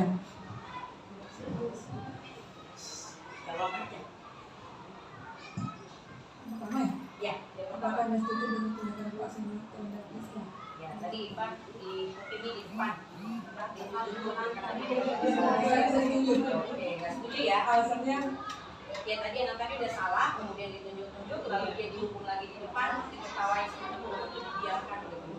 saya tidak setuju. Alasannya karena itu akan berdampak banyak sama si anak. Berarti mempengaruhi ya? Mempengaruhi dampak mentalnya, psikisnya, dan lain-lain. Jadi itu saya nggak setuju. Terima kasih. Ini kayaknya Riva senang gurunya Bu Panca ya.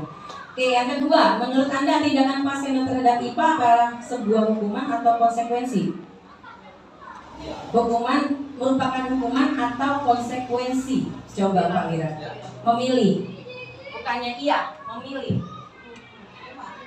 Sebuah hukuman atau konsekuensi yang tadi diperlakukan Pak Seno tadi. Oke, kalau menurut saya itu adalah konsekuensi, karena mungkin ketika si IPA mau ditanya dia itu belum siap. Seharusnya sebagai Pak Seno harus memperhatikan anak, ketika anak itu tidak siap, otomatis mungkin dia tidak bisa menjawab seperti itu. Mungkin bisa memilih temannya yang kira-kira mengerti, siapa yang bisa itu yang maju, itu sebagai motivasi untuk yang lain. Seperti itu. Kalau menurut Pak Wira itu bentuk konsekuensi. Itu konsekuensi. Oke, terima kasih. Ada jawaban lain? Kalau Pak Wira tadi menjelaskan itu sebuah bentuk konsekuensi yang dilakukan Pak Seno kepada IFA. Kalau di sini kan memilih nih, apakah hukuman atau konsekuensi? Coba Bu.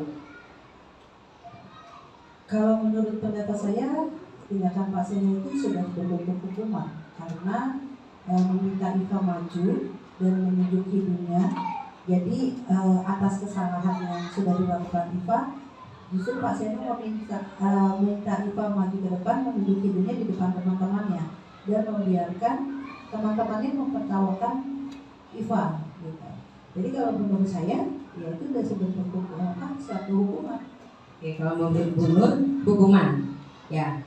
Tahu nggak bedanya hukuman sama konsekuensi? Agak ribet ya ngomongnya konsekuensi. Ada nggak yang bisa memberikan gambaran dulu nanti sebelum saya masuk ke slide hukuman dan konsekuensi? Bisa nggak memberikan perbedaan keduanya? Apa sih hukuman yang menurut Bapak Ibu pahami dan apa itu konsekuensi yang menurut Bapak Ibu pahami? Pak Win, ayo tadi sudah konsekuensi di awal. Konsekuensi apa sih Pak Win? Kalau hukuman itu tindakan dulu baru terjadi hukuman. Kalau konsekuensi itu sebelum terjadi hukuman. Berarti duluan konsekuensi. Konsekuensi dulu. Oke. Berarti intinya duluan konsekuensi baru adanya hukuman. Atau gimana? Ya, intinya kalau konsekuensi kan sebelum terjadi hukuman, ada konsekuensi sebelum terjadi hukuman. Konsekuensi si Pak. Konsekuensinya ini, jadi setelah konsekuensi itu terlaksana baru terjadi hukuman. Oh gitu. Jadi kalau menurut kayak Pak Wira itu, nih di depan ada inian dulu nih, ada rambutnya gitu ya kasarnya. Rambut ini dilanggar baru dihukum gitu ya. Oke. Sekarang kita lihat kalau mau membedakan apa sih perbedaan hukuman, konsekuensi, dan satu lagi yang paling melengkapi yang disebut restitusi. Ini mungkin yang jarang Bapak Ibu dengar ya, restitusi. Tapi kalau hukuman sama konsekuensi mungkin agak umum didengar. Kita masuk perbedaan ketiganya. Apa itu hukuman? Kalau hukuman di sini saya menafsirkannya adalah bersifatnya tidak terencana, tiba-tiba, ya. Jadi anak atau murid itu tidak tahu apa yang akan terjadi dan tidak dilibatkan. Jadi hukuman itu spontanitas di situ. Hukuman bersifatnya satu arah, jadi satu orang yang menentukan untuk yang berlaku kesalahan. Dari pihak guru yang memberikan. Dan murid hanya menerima suatu hukuman tanpa melalui suatu kesepakatan. Itu hukuman maknanya. Atau pengarahan dari pihak guru, baik sebelum atau sesudahnya. Hukuman yang diberikan bisa berupa fisik atau psikis. Murid atau anak disakiti oleh suatu perbuatan atau kata-kata. Contohnya, anak tersebut terlambat hadir. Hukumannya berdiri di depan kelas. Artinya anak nggak bisa milih, gurunya yang nentuin. Udah kamu telat, kamu diri, gitu. Itu hukuman. Ya, jadi anak itu terima apa adanya, tanpa tahu apa yang akan didapat, tanpa tahu bisa menolak apa yang menjadi keputusan. Sekarang apa konsekuensi? Nah, kita sinkronkan dengan tadi pendapat Pak Wira ya. Konsekuensi itu, Masya Allah, ribet banget ngomongnya. Konsekuensi sudah terencana. Jadi tadi ya Pak, di depan dulu ya Pak, karena hukumannya itu spontanitas bisa. Tapi kalau konsekuensi itu ada rambu di depannya yang harus dilihat dulu, dilakukan. Kalau dilanggar, baru deh tuh kena hukumannya gitu. Yang sudah disepakati, sudah dibahas dan setuju oleh murid dan guru. Umumnya bentuk-bentuk konsekuensi itu dibuat oleh pihak guru atau sekolah. Dan murid sudah mengetahui sebelum konsekuensi yang akan diterima bila ada pelanggaran. Kayak macet, kayak tata tertib, itu kan anak tahu ya di depan. Nah nanti hukumannya kadang-kadang kan spontanitas guru di kelas kayak tadi terlambat, jadi di depan atau nggak boleh masuk kelas. Terlambat itu sudah diketahui konsekuensi, tapi hukuman itu belum diketahui karena itu kembali lagi ke individu masing-masing. Murid tetap dibuat tidak nyaman, tetap aja dia nggak nyaman. Untuk jangka waktu pendek, konsekuensi biasanya diberikan berdasarkan suatu data yang umumnya dapat diukur. Contohnya, terlambat hadir mengurangi waktu istirahat karena harus mengerjakan tugas yang tertinggal. Jadi dia merasa dikurangi itu waktu istirahatnya gara-gara dia datangnya telat terus dikasih hukuman di situ. Nah, ini yang ketiga yang melengkapi adalah restitusi. Restitusi di sini adalah katanya proses menciptakan kondisi bagi murid untuk memperbaiki kesalahan mereka. Ya.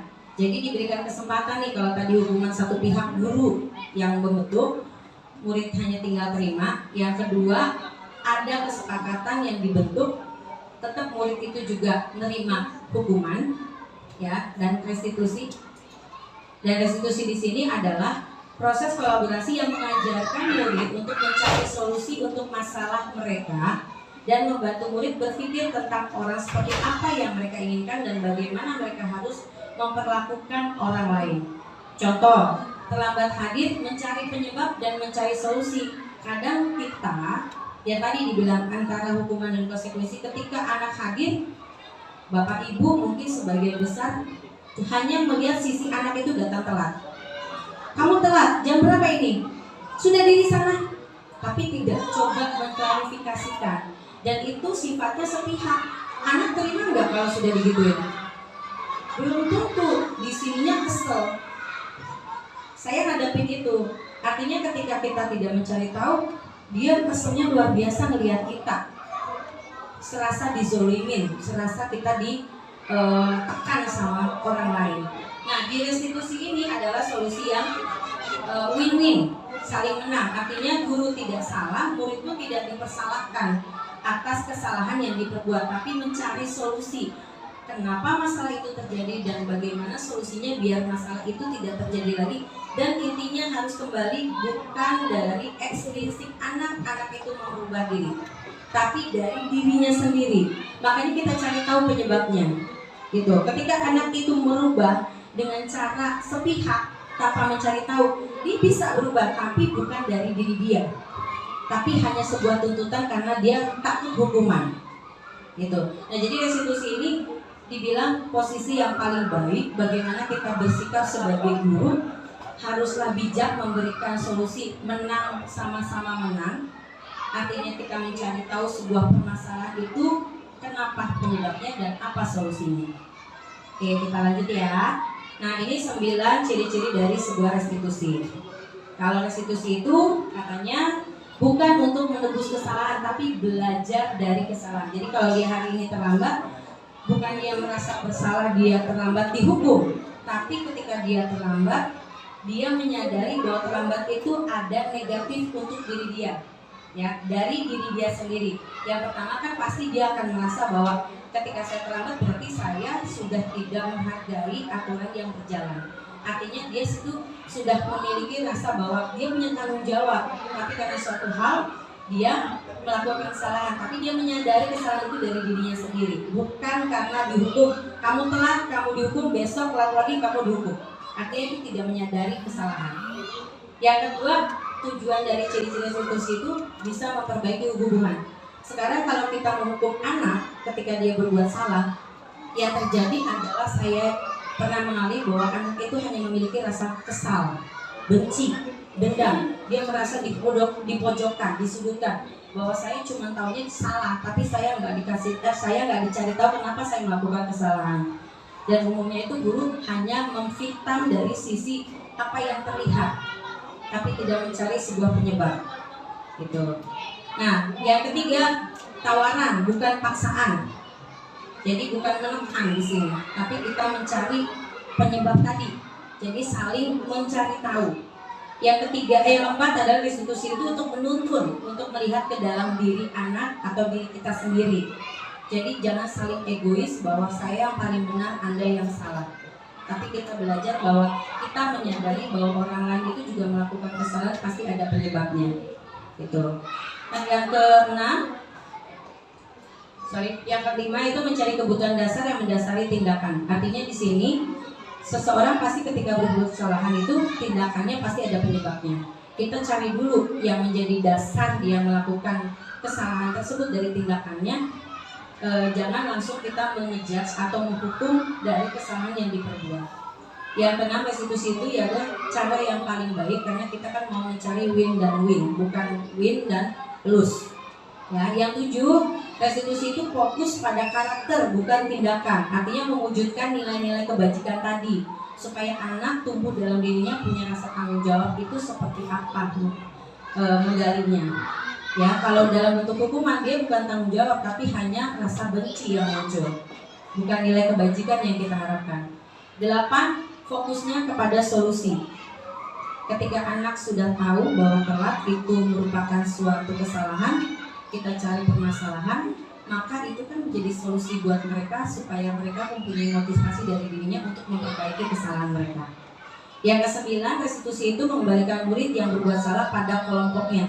Jadi menghindari rasa dia dihakimi, kemudian diasingkan karena dia melakukan kesalahan, kemudian dihukum. Pasti biasanya teman-temannya sudah mengejudge negatif. Tapi kalau restitusi ini tujuannya adalah bagaimana ketika anak itu membuat kesalahan, lalu kita mencari permasalahan apa yang menjadi kesalahan, lalu kita memberikan solusi untuk anak tersebut, dan anak tersebut menyadari untuk memperbaiki diri dari dirinya sendiri, sehingga teman-temannya itu mengerti dan memahami bahwa bukan kesalahan yang dia lihat, tapi penyebab kesalahan yang dilakukan itu yang menyebabkan teman-temannya bisa lagi menerima ke kelompoknya. Oke, selanjutnya kebutuhan dasar kita sebagai manusia. Ada 5 kebutuhan dasar manusia yang paling poin penting di tengah-tengah bertahan hidup. Ya, dimana bahwa kita sebagai manusia yang utamanya adalah kita supaya bertahan hidup itu banyak sekali yang bisa kita dapatkan. Nah, kalau umumnya anak-anak ini masih kurang di level ini. Kasih sayang dan rasa diterima. Ya, karena kebanyakan apalagi anak-anak di lingkungan dari sekolah-sekolah pinggiran katanya ya, dari daerah Jakarta itu kan orang tuanya sibuk dan akhirnya kuranglah ini yang menyebabkan tadi munculnya sikap-sikap kesalahan yang dilakukan anak. Nah, poinnya ketika melakukan restitusi kita mengetahui ini yang menjadi kebutuhan anak ini, salah satunya di poin 5 ini. Kita cari tahu penyebabnya. Pasti ada salah satunya di sini yang menjadikan mereka melakukan kesalahan tersebut. Gitu. Nah, ini yang saya kemarin baru pelajari saat di pendidikan guru penggerak. Selama ini kita tahunya peraturan. Ya, betul kan Bapak Ibu ya? Ternyata yang lebih elegan, yang lebih baik dan mempunyai nilai-nilai kebajikan itu munculnya adalah keyakinan kelas. Apa sih bedanya sama peraturan? Nah, di sini kita bisa lihat. Ya. Sekarang kita lihat dari pertanyaan yang kita unjukkan di sini. Mengapa kita memiliki peraturan menggunakan helm saat mengendarai kendaraan roda 2? Itu kira-kira peraturan apa keyakinan? Peraturan. Bapak Ibu kalau mau naik kendaraan roda 2, motor, kan pasti pakai helm tuh. Nah, yang kita lakukan di situ kan katanya sebuah aturan ya. Nah, aturan itu ada nggak isinya? Harapannya, gampangnya, kita akan mendapatkan apa? Nah, poin dari keyakinan kelas atau sesuatu yang yakin itu di atas level peraturan. Jadi kalau peraturan itu hanya ditaati, kalau keyakinan itu kita punya nilai positifnya dari itu. Jadi bukan cuma dituntut yang dilakukan, tapi di dalam melakukan itu apa yang kita peroleh. Jadi anak dibangun apa yang kita peroleh dari sisi positifnya nih. Jangan cuma aturan yang ditakutkan anak, tapi apa sih yang kita peroleh. Misalkan kita bikin sepakat ya, datang tepat waktu. Ketika diyakini, apa sih fungsinya bahwa Anda diajarkan untuk tertib dan disiplin. Itu poin keyakinan. Jadi dia levelnya lebih ada kebermanfaatan dari peraturan tersebut. Nah, yang kedua kan kita juga kemarin yang waktu COVID kita ngapain sih pakai masker? Kenapa sih harus cuci tangan? Itu peraturan. Kita tahunya aturan supaya kita terhindar COVID. Tapi apa yang terjadi atau apa yang kita dapatkan, ternyata kita dibutuhkannya supaya kita sehat dan selamat. Nah, ini bentuk keyakinan setelah level di atas peraturan yang kita jalani. Ya. Nah, ini kenapa kita bentuknya keyakinan kelas. Nanti Bapak Ibu jadi bisa buka mindset. Jangan bentuknya lagi sebuah penekanan. Saya pun kemarin pas dapat itu, oh ya berarti mindset saya harus dinaikin lagi levelnya. Bukan menekankan sebuah peraturan yang membentuk ada hukuman, tapi bagaimana sebuah keyakinan yang membentuk karakter anak, membentuk nilai kebajikan, wujud ke nilai diri anak tersebut. Yang pertama, keyakinan kelas itu dibuat dalam bentuk yang positif. Keyakinan kelas hendaknya tidak terlalu banyak. Biasa kalau sepakat bisa 10, bisa 15. Nah, ini tidak usah banyak-banyak, tapi dipahami sama yang membuat. Keyakinan kelas sebaiknya sesuatu yang dapat diterapkan di lingkungan yang tepat. Kita membuat keyakinan, artinya semua dijalankan oleh yang membuat.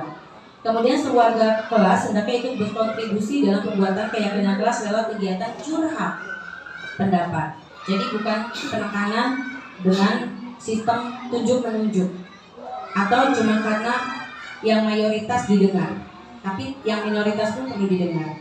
Terus bersedia meninjau kembali keyakinan kelas dari waktu ke waktu. Nah, ini juga saya baru jadi poin nih, bahwa keyakinan kelas ternyata tidak permanen. Kita boleh mengubah, mengikuti kalau tidak up to date, kalau sudah tidak relevan lagi, boleh diubah gitu. Oke. Nah, ini yang berikutnya adalah 5 posisi kontrol. Ini Bapak Ibu yang kita akan lakukan.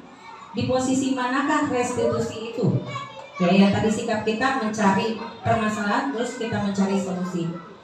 Selama ini, kalau Bapak Ibu lihat dari 5 tadi, posisi Bapak Ibu di mana selama ini? Apakah Bapak Ibu cuma selama ini sebagai penghukum? Apakah Bapak Ibu selama ini hanya sebagai pembuat rasa bersalah ketika anak berbuat salah? Apakah Bapak Ibu selama ini hanya sebagai teman, sebagai pemantau, artinya cuma melihat, memonitor, atau sebagai manajer? Manajer ini sudah memberikan masukan, bukan mengatur ya, memberi arahan dan juga memberi bimbingan ke anak, serta memberikan kesempatan anak untuk mengembangkan diri. Yang mana kira-kira Bapak Ibu yang sudah dijalankan? Jujur, jujur. Kalau Bu Yati yang mana, Bu? Yang manajer, luar biasa. Tepuk tangan dong. Alhamdulillah sudah menjadi kapasitas yang luar biasa. Saya tidak panjang lebar ya, karena ini banyak pembahasannya. Jadi kalau disebut sebagai guru yang hanya sebagai penghukum itu apa sih? Di sini katanya guru itu senantiasa percaya hanya satu cara agar pembelajaran berhasil. Nih cara saya. Murid nggak usah didengar ya. Anak-anak dengerin Bu Guru mau ngajar hari ini, nggak ada yang ngobrol, nggak ada yang ngapa-ngapain, diem dengerin Bu Guru. Itu penghukum. Artinya orang lain hanya menerima apa adanya, kita yang mengontrol. Itu hukum. Nah, yang kedua, kalau kita sebagai pembuat rasa bersalah, maksudnya apa di sini? Ketika ada murid yang berbuat sebuah kesalahan atau murid yang melakukan sebuah kesalahan, murid itu merasa dia tidak memiliki harga diri, tidak merasa bahwa dia telah mengecewakan oleh orang-orang di sekitar. Artinya guru tersebut membangun ke diri anak tersebut melakukan kesalahan yang membuat anak itu merasa dirinya salah dengan kesalahannya. Ya. Kemudian yang ketiga, sebagai teman. Ya, sebagai teman itu adalah, jadi selama ini dirasa bahwa murid itu, ayolah bantu demi bapak ya, gitu. Ayo ingat nggak sih bantuan bapak selama ini? Ya udah nggak apa-apa, nanti ibu bantu bereskan. Artinya di sini anak merasa dinyamankan terus, tidak berkembang dengan kemampuannya dia. Ya, jadi seolah-olah bahwa di sini penekanannya adalah murid itu merasa dikecewakan dan tidak ada usaha. Yang timbul adalah hanya yang bertindak guru itu tertentu dan tidak untuk guru yang lain. Murid akan bergantung terus pada guru yang dibikin nyaman oleh murid tersebut. Nah, kalau pemantau itu seperti apa? Yaitu sebagai, kalau yang pemain bola, striker itu apa Pak Wira? Striker itu apa? Penyerang ya. Berarti kalau nyerang itu fungsinya dia sebagai apa di situ? Menggegolkan atau menjaga gawangnya atau gimana Bu Paca?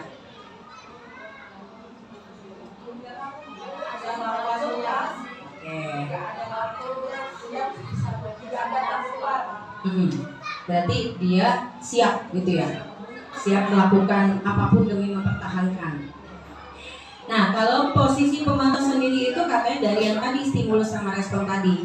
Jadi kita ada sisi kan yang lebih positif tadi, posisi kontrol ya, yang menunjukkan bahwa kita untuk membangun tanggung jawab atau mengontrol murid itu supaya kita bisa melihat murid itu melakukan sesuatu dan kita mengamati serta memantau anak tersebut melakukan kerjaan tersebut. Nah, yang terakhir tadi yang kata Bu Yati bilang posisi sebagai manajer. Manajer kalau kita kata-kata manajer kayaknya posisi yang paling tinggi banget ya, paling keren lah gitu loh. Di sini kalau manajer itu katanya posisi di mana guru berbuat sesuatu bersama murid, artinya iring bareng, mempersilahkan murid bertanggung jawab kepada perilakunya. Jadi tadi bukan hanya salah kemudian dijudge, tapi ketika murid itu juga sudah melakukan kesalahan, dia memberikan kesempatan murid tersebut untuk bisa mempertanggungjawabkan kesalahannya. Mendukung murid agar dapat menemukan solusi. Nah, jadi ketika murid salah tadi, ketika dia menerapkan sistem restitusi, dia menerapkan tadi murid ketika salah, dia bisa mencari kesalahan tersebut itu penyebabnya, lalu mencari solusinya dari diri sendiri dulu. Kita jangan tahu-tahu kasih solusi nih, kamu harusnya begini. Tidak, kalau sebagai manajer kita beri kesempatan dulu anak tersebut. Kira-kira kalau kamu melakukan hal ini nak, apa sih yang bisa kamu perbaiki? Seperti apa cara memperbaikinya? Jadi tawarkan dulu solusinya, anak tersebut mencari solusi. Gitu. Ya, jadi intinya di sini penekanannya bahwa kemampuan itu murid bisa berkolaborasi bagaimana dia bisa memperbaiki kesalahan yang tadi sudah dia perbuat. Nah, sekarang coba kalau kita amati dari 5 posisi kontrol. Ya, yang tadi ada penghukum, ada pembuat rasa bersalah, teman, manajer, sama satu lagi tadi satu lagi pemantau. Kalau kalimat yang berbunyi saya kecewa sekali dengan kamu, berarti itu posisi dulu sebagai apa? Saya kecewa sekali sama kamu. Penghukum. Ayo. Kalau kalimat bunyi saya kecewa sekali, kira-kira anak tersebut merasa apa? Berarti intinya apa kakak? Penghukum akan membuat rasa bersalah. Betul. Jadi ketika Bapak Ibu mengucapkan kalimat ini, anak membuat kesalahan, berarti Bapak Ibu masih di posisi 2. Hanya membentuk anak mempunyai rasa bersalah. Kalau yang kedua, kalau tidak melakukan maka akan ikut hukum. Nah, levelnya turun lagi yang paling bawah sebagai penghukum. Hati-hati dengan statement kalimat aja kita sudah memposisikan kita turun. Lalu yang terakhir, apa yang kita yakini nak? Artinya itu memberikan apa? Memberikan pembukaan pikiran. Ya. Membuka pikiran anak tersebut, tidak menghakimi, tidak bikin anak itu merasa salah, tapi kita memunculkan mereka bangkit dari kesalahannya itu seperti apa. Ya, kita mau di posisi mana tuh yang baik tadi. Nah, ini yang terakhir kita membahas tentang segitiga restitusi itu apa. Kalau lihat seperti ini agak mumet ya, intinya ada 3. Ini yang pertama, ketika kita melakukan segitiga restitusi yang kita lakukan pertama adalah kita harus menstabilkan identitas. Yang artinya di sini untuk membuat anak yang merasa gagal karena dia berbuat salah menjadi positif terhadap dirinya. Jadi ketika dia salah tidak menambah anak itu drop turun, tapi bagaimana kita membuat anak tersebut menyadari dengan sendirinya atas kesalahan dan mencari permasalahan itu kenapa dia lakukan. Jadi tidak langsung menekankan kamu salah. Ya, jadi membalikan kondisi dia dulu, menstabilkan. Ya. Oke, yang kedua, memvalidasi kebutuhannya. Yang di sini artinya membantu siswa kebutuhan yang dipenuhi ketika melakukan salah itu apa sih yang mau kita berikan di sini? Ya. Jadi intinya yang kedua ini naik level nih setelah tadi membalikan kondisi anak yang salah tadi supaya tidak jatuh down. akhirnya dia bisa menyadari kesalahannya. Yang kedua, kita memvalidasi, membantu anak tersebut untuk mencari apa yang menjadi kebutuhan dari dia melakukan kesalahan. Yang ketiga, terakhir adalah menanyakan keyakinan. Jadi kembali lagi keyakinan tadi kita buat di kelas, dan kembali lagi memunculkan dari nilai-nilai kebajikan universal. Jadi kita kembalikan ke sana. Jadi ada 3 step yang Bapak Ibu bisa lakukan dalam menerapkan segitiga restitusi yang berdasarkan tadi apa yang dilakukan kesalahan oleh anak tersebut. Nah, poin akhir ya, refleksi dari pembahasan jabaran materi. Tapi sebelum ke refleksi, ada nggak yang mau ditanyakan dulu? Atau ada tambahan dari ibu atau kakak, dari kakak guru? Tolong masukannya dari materi tadi, ada yang mau ditambahkan? Ya, yang tadi nih materi nilai budaya positif. Oh iya. Ya. Disiplin positif. Penekanan lagi Ibu Nancy supaya teman-teman memahami tentang restitusi. Siap. Bapak Ibu, mungkin cuma menambahkan aja yang perlu digarisbawahi mungkin sekarang ini sedang gak zamannya lagi menghukum anak gitu ya. Yang memunculkan adalah kesadaran prinsip dari dalam diri. Nah, gimana caranya Bu? Nah, mungkin anak kalau melanggar disiplin atau apapun itu tidak kita hukum. Apa ada efek jeraknya? Yang kita kejar itu bukan efek jerak anak ya Bapak Ibu, tetapi pemahaman dia terhadap benar salah tindakan yang dia lakukan. Nah, tadi Bu Dewi sudah kasih solusi yang terbaik adalah restitusi. Terus Bu, masa direstitusi terus? Kayaknya agak-agak sulit deh. Paling banter itu ya Bu Dewi, yang ini di bawahnya restitusi itu ada tadi bukan apa tadi konsekuensi aja dikatakan. Konsekuensi itu sifatnya gini, kalau jatuhin air, karena kamu sudah jatuhkan air, apa yang harus kamu lakukan? Saya harus elak Bu, ya silakan dielak. Itu konsekuensi. Jadi itu bukan hukuman. Kalau hukuman tadi kamu datang terlambat lari keliling lapangan, nggak ada hubungannya sama pembelajaran apapun, gitu ya. Atau kamu melakukan kesalahan sikat kamar mandi, nggak ada hubungannya. Jadi itu paling banter, yang paling putus asa biasanya gitu Bu. Tapi nanti di diskusi juga itu dimuncul. Masa restitusi mulu apa waktu kita buku? Ya sudah, kalau gitu kita sama-sama belajar, murid belajar, kita juga belajar. Ini kan perubahan paradigma baru ya. Terangkan saja itu konsekuensi. Dari itu aja. Ya, paling dasar kita mengubah yang dasar hukuman menjadi konsekuensi dulu ya. Aja dulu. Nah, kalau nanti sudah mungkin kita sudah melihat nilai plusnya, kita naik bisa ke restitusi. Iya, ya. Tapi yang the best banget, yang the best dan saya sudah rasakan manfaatnya adalah restitusi yes. Karena itu si anak nanti tiba-tiba jadi dekat sama kita sampai kita mencari dan dia berubah dengan sendirinya. Terus berubah secara total melalui restitusi. Jadi wajib dicoba ya Bu Dewi ya. Saya sering juga Bu Nancy, hal itu sudah coba saya pelajari juga dan sudah saya lakukan. Itu banyak nilai positif. Dalam artian anak tidak merasa disudutkan, itu yang pertama, dan memiliki percaya diri yang tidak turun ketika dia berbuat kesalahan, bukan dengan bangga dia salah, bukan, tapi bangga bagaimana dia memperbaiki dari diri dia.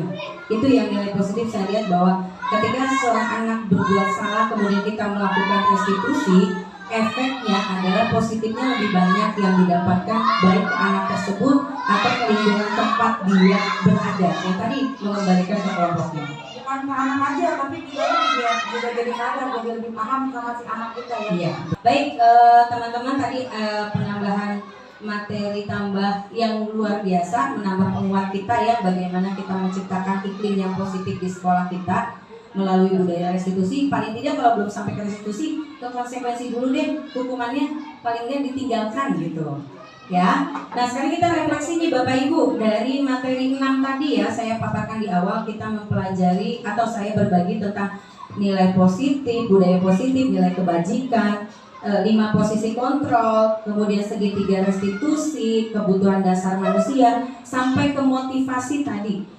Hal positif apa sih atau materi apa sih yang Bapak Ibu bisa tangkap hari ini yang menjadi mindset baru bagi Bapak Ibu? Boleh dong sharing satu orang? Kira-kira yang tadi saya paparkan, apa sih yang membuka mindset baru bagi Bapak Ibu, yang Bapak Ibu pahami sesudah tadi saya paparkan materi tentang oh selama ini saya begini, ternyata yang baik itu seperti ini gitu loh. Dari yang paparan tadi tentang 5 posisi kontrol, bagaimana tadi menyelesaikan sebuah permasalahan menggunakan segitiga restitusi, kemudian apa saja sih nilai-nilai kebajikan universal yang tadi kaitannya dengan profil belajar Pancasila, dan perbedaan hukuman, konsekuensi, dan restitusi. Ada nggak yang mau memberikan kesimpulan materi apa atau mindset apa yang mengubah hari ini setelah mendapat sharing ilmu yang tadi saya paparkan? Ada ya? Alhamdulillah Pak Yanto. Silakan Bapak. Assalamualaikum warahmatullahi wabarakatuh. Waalaikumsalam. Bapak Ibu yang ada di ruangan ini tidak saya sebutkan satu persatu. Saya sebenarnya sebagai pendengar ya, karena terus terang materi bagi saya masih awam. Ya, tapi saya mencoba merangkum dari apa yang disampaikan oleh Bu Dewi tadi. Intinya bagi saya adalah ilmu baru. Ya mungkin karena ya saya kan mungkin produk lama ya, dari produk lama itu mungkin cara ngajarnya ya mungkin karena saya zaman produk baru mungkin masih artinya untuk apa ya. Ya, intinya untuk ilmu-ilmu yang seperti sekarang itu saya terus terang masih belum bisa menyerap karena ya keterbatasan mungkin memori saya itu ya mohon maaf karena tidak bisa dipungkiri namanya faktor U itu pasti memorinya ada dengan yang Bapak Ibu guru milenium. Tapi pada dasarnya saya ingin mencoba belajar dengan Bapak Ibu guru yang milenium yang ibaratnya itu zaman now ya. Nah itu saya terus terang ngajar itu masih kadang-kadang masih otodidak zaman apa ya zaman dulu ya. Artinya saya secara tidak sadar itu kadang-kadang menguasai kelas ya, walaupun ya terus terang aja kadang-kadang itu mama kalau saya kan kalau anak-anak itu boleh rame tapi yang positif kadang-kadang kan kalau ditanya diskusi itu tidak jalan, tapi kalau ngobrol kok jalan yang saya menjadi pikiran saya itu seperti itu. Pikiran saya itu boleh kalian mau teriak-teriak boleh, tapi yang bersifat positif. Tapi tidak semua anak kan mempunyai kemampuan seperti itu. Nah, saya sih inginnya di kelas itu aktif, jangan pasif. Tapi ya itu kan tergantung dari leadernya di dalam kelas itu. Karena guru kan dibutuh dan ditiru. Mungkin saya karena wawasan saya tentang pedagogiknya itu kurang atau ya mungkin saya jam terbang mungkin saya sudah di atas 20 tahun, tapi kan ibaratnya secara wawasan mungkin kurang membaca dan kurang bergaul dengan teman-teman guru yang milenium. Jadi ya dengan kesempatan ini lah pengalaman yang sangat bagus dan apalagi di sini sudah banyak ada guru penggerak, calon guru penggerak, mudah-mudahan nanti bisa memberi motivasi kepada kita khususnya saya yang notabene adalah angkatan lama. Mau tidak mau saya akui ya saya masih ngajarnya zaman jadul walaupun pakai zaman teknologi, karena secara saat jujur sama IT juga sangat terbatas, jadi ya kadang-kadang masih ceramah walaupun itu ya tidak full setiap hari ceramah, tapi ya paling nggak tuh seminggu sekali ya nayakan PTT dan sebagainya itu saja. Mudah-mudahan nanti ilmu-ilmu dari ibu-ibu, kebetulan ini guru penggeraknya ibu-ibu, nggak tahu bapak-bapaknya kemana, dan ini alhamdulillah ibu semua. Mudah-mudahan nanti ada bapak-bapak yang menyusul sehingga sekolah kita semakin banyak guru penggerak, tentunya memberikan nilai positif kepada peserta didik khususnya, dan kita sebagai pendidik supaya mewujudkan sekolah kita adalah sekolah yang ramah lingkungan, sekolah yang disenangi dengan anak, artinya masyarakat menjadi pilihan utama masa depan itu. Sehingga yang dapat saya sampaikan, kurang lebihnya mohon maaf. Assalamualaikum warahmatullahi wabarakatuh. Waalaikumsalam warahmatullahi wabarakatuh. Tepuk tangan Pak Yanto, masih semangat banget nih. Walaupun zaman produk lama, Bu Nancy tetap ada semangatnya. Kita kadang-kadang suka malu ya Bu. Dia selalu terdepan dalam ini ide-ide yang baru. Salut saya. Ya oke. Intinya Pak, di sini saya juga masih tahap belajar. Bu Nancy juga sama saya. Kita semua sama tahap belajar. Tapi bagaimana kita mendapat ilmu baru yang mudah-mudahan kita bisa sama sejalan di sini membangun sesuatu yang baru yang lebih baik lagi. Salah satunya tadi mengubah dalam bentuk hukuman menjadi konsekuensi dan menjadi restitusi. Oke, pertanyaan yang kedua, refleksi kita, bagaimana perasaan Bapak Ibu ketika kita tadi mengikuti materi sesi tentang budaya positif? Yang dekat aja deh, saya ke Butia. Perasaannya hari ini mengikuti kegiatan materi aksi nyata, kira-kira ada perasaan waduh ada yang baru nih dari saya tahu. Ada. Terus perasaannya gimana sesuatu yang baru? Perasaannya saya selama ini apa tuh? Bisa ada di posisi mana tuh? Ya, ayo. Selama ini oh ternyata ribet katanya. Mendengarkan, membuka pencerahan. Luar biasa. Ada ilmu baru sama. Luar biasa. Berarti besok daftarlah CGP. Ya, yang Malaysia. Iya, tambah lagi. Iya, terima kasih. Berarti Bu Tia mendapatkan pencerahan baru ya? Luar biasa. Besok berarti semangat CGP Tia. Yeah. Baik, yang tadi sudah dipaparkan adalah materi tentang bagaimana kita menciptakan sebuah budaya positif. Besar harapan saya, apa yang kita sharing hari ini menjadi pembuka pikiran kita bahwa ada hal positif yang bisa kita lakukan ke depan dari zaman-zaman sebelumnya yang hal-hal negatif kita ubah menjadi hal positif. Dan saya kembali lagi bahwa ini tidak akan terjadi kalau tidak ada dimulai dari diri kita sendiri. Kita mau membentuk suatu hal dalam lingkup yang luas, tapi kalau dalam diri kita tidak mau ada perubahan dari hal yang kecil, tidak akan pernah ada terjadi itu. Salam Ibu Penggerak, Bu Pancak, saya tergerak, bergerak, dan menggerakkan.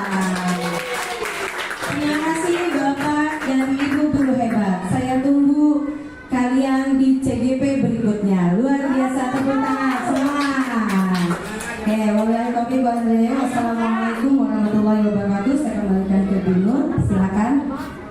Ya, waalaikumsalam warahmatullahi wabarakatuh. Kita kasih aplaus yang sangat luar biasa untuk Ibu Siti Dewi Kartika yang sudah memberikan paparannya, pengetahuannya, bahkan imbas ilmunya dari modul yang sudah dipelajarinya.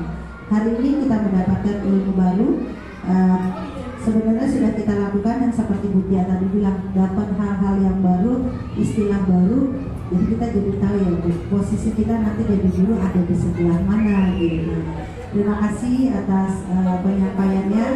Mudah-mudahan apa yang hari ini dipaparkan dan dibahaskan ilmunya kepada kita dapat kita terapkan, kita ambil yang positifnya, yang kurang baik mungkin nanti kita mencarikan solusi yang terbaik agar bisa menjadi yang lebih baik.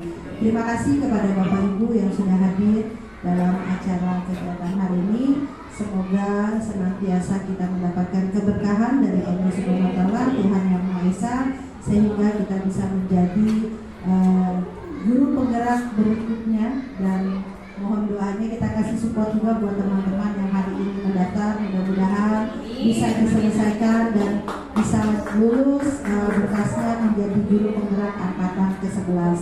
Dan semoga dengan banyaknya guru penggerak di sekolah ini bisa membawa perubahan yang positif untuk kemajuan dari SDN Cipinang Melayu 07.